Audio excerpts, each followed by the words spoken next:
Bro మా friend గారు recent గా గ్లామర్ ఎక్స్ బైక్ తీసుకుంటానంటే దాన్ని చూడడానికి షోరూమ్ కి అయితే వెళ్ళాము. అక్కడ టెస్ట్ రైడ్ కూడా చేసాము. నాకేమనిపించింది అంటే థ్రోటిల్ అయితే చాలా స్మూత్ గా అనిపించింది. సో థ్రోటిల్ ఏంటి ఇంత స్మూత్ గా ఉందని సేల్స్ మ్యాన్ అయితే అడిగాను. అతను ఏం చెప్పాడంటే ఇది advance technology sir, ride by wire అని చెప్పాడు. అసలు రైడ్ బై వైర్ అంటే ఏంటి? ఓ అదా బ్రో, నార్మల్ బైక్స్ లో మనకి థ్రోటిల్ అనేది ఇంజన్ కి కేబుల్ ద్వారా కనెక్ట్ అయి ఉంటుంది. ఎప్పుడైతే మనం థ్రోటిల్ పుల్ చేస్తామో మెకానికల్ మూవ్మెంట్ ద్వారా మనకి ఎయిర్ అండ్ ఫ్యూయల్ ఇంజన్ లోకి వెళ్తుంది. అదే రైడ్ బై వైర్ విషయానికి వస్తే మన థ్రోటిల్ దగ్గర ఒక సెన్సార్ ఉంటుంది. ఎప్పుడైతే మనం థ్రోటిల్ పుల్ చేస్తామో ఆ థ్రోటిల్ మూవ్మెంట్ ని సెన్సార్ అనేది సెన్స్ చేసి సిగ్నల్స్ అనేది ఈసీయూ కి పంపిస్తుంది. ఈ ఈసీయూ అనేది ఆ సిగ్నల్స్ ని బట్టి accurate amount of air and fuel ని ఇంజన్ లోకి పంపిస్తుంది. ఓ అయితే రైడ్ బై కేబుల్ అనేది మనకి మెకానికల్ గా వర్క్ చేస్తుంది. రైడ్ బై వైర్ అనేది ఎలక్ట్రికల్లీ పనిచేస్తుంది త్రూ సెన్సార్. ఎగ్జాక్ట్లీ.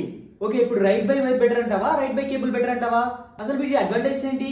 ఆబ్వియస్ గా రైడ్ బై కేబుల్ తో కంపేర్ చేస్తే రైడ్ బై వైర్ అనేది చాలా బెటర్. ఎందుకంటే రైడ్ బై వైర్ అనేది చాలా అక్యురేట్ అండ్ స్మూత్ గా ఉంటుంది. దీని వల్ల పర్ఫార్మెన్స్ అండ్ మైలేజ్ కూడా ఇంప్రూవ్ అవుతుంది. జనరల్ గా మనకి రైడ్ బై వైర్ అనేది ప్రీమియం అండ్ పర్ఫార్మెన్స్ బైక్స్ లో ఇస్తూ ఉంటారు. కానీ for the first time glamour X 125cc bike లో ఇవ్వడం చాలా మంచి విషయం. ఓకే బ్రో, నాకు రైడ్ బై వైర్ అంటే ఒక క్లారిటీ వచ్చింది. కానీ ఇప్పటి వరకు నాకు తెలియని విషయాలను నీకెలా తెలుసు బ్రో? అదా బ్రో, నేనైతే నిఖిల్ అడ్రెట్ ని ఫాలో అవుతాను. మీరు కూడా ఇలాంటి ఆటోమొబైల్ ఇన్ఫర్మేషన్ వీడియోస్ కోసం వెంటనే నిఖిల్ అడ్రెట్ ని ఫాలో చేయండి. ఇంకా అలాగే సబ్స్క్రైబ్ కూడా చేసేయండి.